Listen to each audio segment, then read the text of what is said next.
Assalamualaikum warahmatullahi wabarakatuh.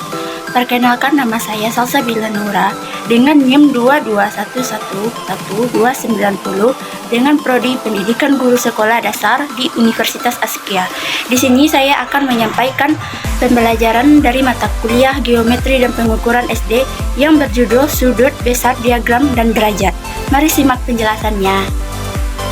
Ketemu lagi. Nah, sekarang kita masuk pada pembelajaran materi 1, yaitu sudut. Pengertian sudut. Sudut adalah daerah yang dibentuk oleh dua sinar atau garis yang saling berpotongan yang titik pangkalnya berimpit atau sama. Pada poin kedua, kita lanjut pada bagian sudut. Bagian-bagian sudut.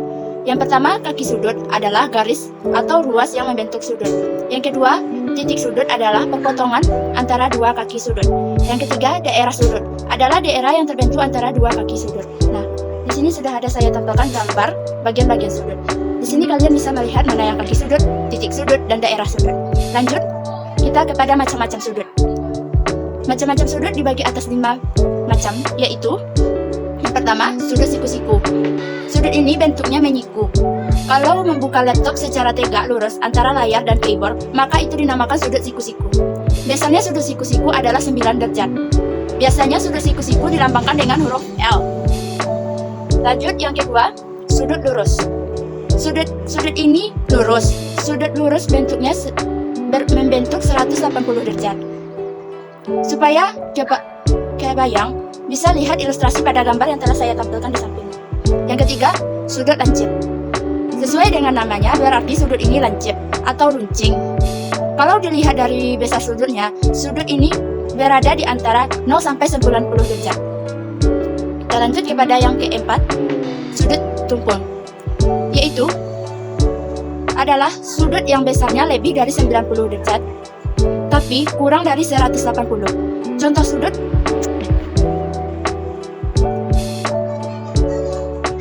tumpul yaitu ketika membuka laptop dengan posisi laptop ada di lantai, otomatis akan membuka laptop lebih besar supaya layarnya menghadap ke kita.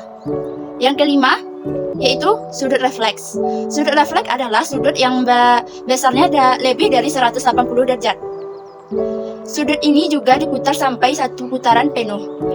Simpelnya sudut ini kebalikan dari sudut-sudut siku sebelumnya. Pada poin B adalah busur. Pengertian dari busur adalah suatu garis yang menghubungkan titik sembarang pada lingkaran. Untuk memahami apa yang disebut dengan busur lingkaran, perhatikan gambar di bawah ini. Pada gambar lingkaran tersebut, lingkaran itu berpusat pada titik 0. Terdapat titik A dan titik C di keliling lingkaran. Garis lengkung yang menghubungkan titik A dan titik C disebut dengan busur lingkaran. Dapat disimpulkan bahwa busur lingkaran adalah garis lengkung bagian dari keliling yang menghubungkan dua titik pada lingkaran. Dengan begitu, panjang busur adalah panjang garis lengkung yang menghubungkan dua titik pada keliling lingkaran. Lanjut, kita masuk pada rumus panjang busur lingkaran. Berdasarkan gambar tersebut, apabila sudut besar AC adalah AOC dan sudut pusat keliling lingkaran adalah 360 derajat. Oleh karena itu, akan terdapat perbandingan senilai dari lingkaran tersebut, yaitu seperti rumus yang telah saya cantumkan di bawah. Kalian bisa memahami apa yang ada di bawah yang telah saya cantumkan. Di situ terdapat rumus-rumus dari panjang besar lingkaran. Nah, selanjutnya kita lanjut pada materi diagram. Pengertian dari diagram adalah suatu gambaran untuk memperlihatkan atau menerangkan suatu data yang akan disajikan.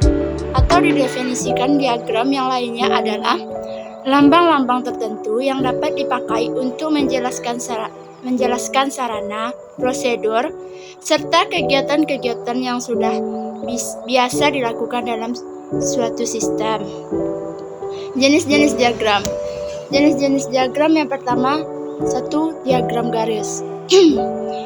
Penyajian data statistik yang memakai diagram berbentuk garis lurus disebut dengan diagram garis lurus ataupun diagram garis.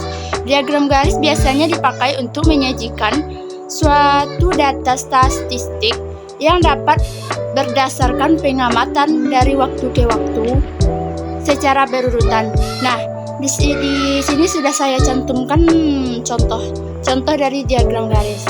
Selanjutnya, diagram lingkaran. Penyajian data statistik dengan memakai gambar yang membentuk lingkaran. Lalu, bagian-bagian dari daerah lingkaran menunjukkan persen data. Untuk membuat diagram lingkaran, pertama-tama terlebih dahulu ditentukan besar persentasenya tiap objek terhadap keseluruhan data dan besar sudut pusat sektor. Pada diagram lingkaran juga sudah saya cantumkan contoh dari gambarnya. Yang ketiga, lanjut diagram batang.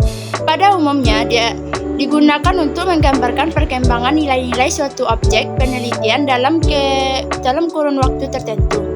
Diagram batang menunjukkan berbagai keterangan dengan batang-batang tegak ataupun mendatar dan sama lebar dengan batang-batang terpisah.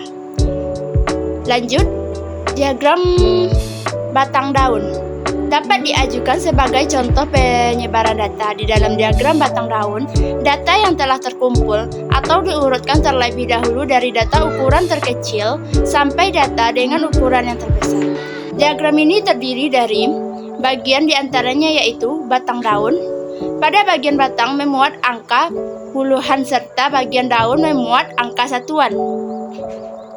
Lanjut, yang kelima, diagram kotak garis.